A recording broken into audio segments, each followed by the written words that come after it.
2023 সালের অক্টোবরে লস অ্যাঞ্জেলসে নিজ বাড়ির সুইমিং পুলে 54 বছর বয়সী ফ্রেন্ডস তারকা ম্যাথিউ পেরির মরদেহ পাওয়া যায়। ময়নাতদন্তের রিপোর্টে জানা যায়, পেরির মৃত্যুর কারণ কেটামিনের তীব্র প্রভাব।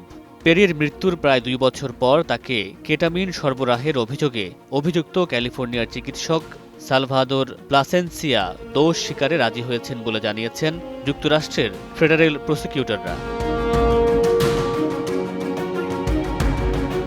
সোমবার এক বিবৃতিতে তারা জানিয়েছেন, প্লাসেন্সিয়া কেটামিন সরবরাহের 4টি অভিযোগে দোষ স্বীকার করবেন তিনি। এসব অভিযোগের সর্বোচ্চ শাস্তি 40 বছর পর্যন্ত কারাদণ্ড। আগামী কয়েক সপ্তাহের মধ্যেই তিনি আদালতে আনুষ্ঠানিকভাবে দোষ স্বীকার করবেন বলে জানিয়েছেন। আদালতে দাখিল করা নথিতে জানা গেছে, 2023 সালের 30 সেপ্টেম্বর থেকে 12 অক্টোবরের মধ্যে প্লাসেন্সিয়া পেরি ও তার সহকারী 5 মিলিলিটারের 20টি কেটামিন ভায়াল ও কিছু কেটামিন লজেন্স ও সিরিঞ্জ বিক্রি করেন। শুধু পেরির বাড়িতে নয়, লং বিচ অ্যাকোয়ারিয়ামের পার্কিং লটেও তাকে কেটামিন ইনজেকশন দিতেন। এমনকি পেরির ব্যক্তিগত সহকারীকে কিভাবে ইনজেকশন দিতে হয় তা শিখিয়েছেন তারা।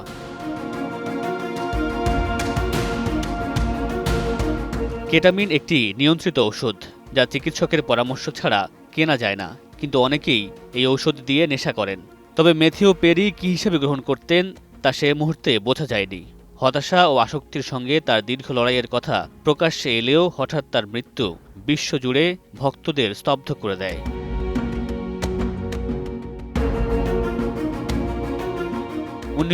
সালে অভিনয় জগতে পা বাড়িয়েছিলেন ম্যাথিউ পেরি।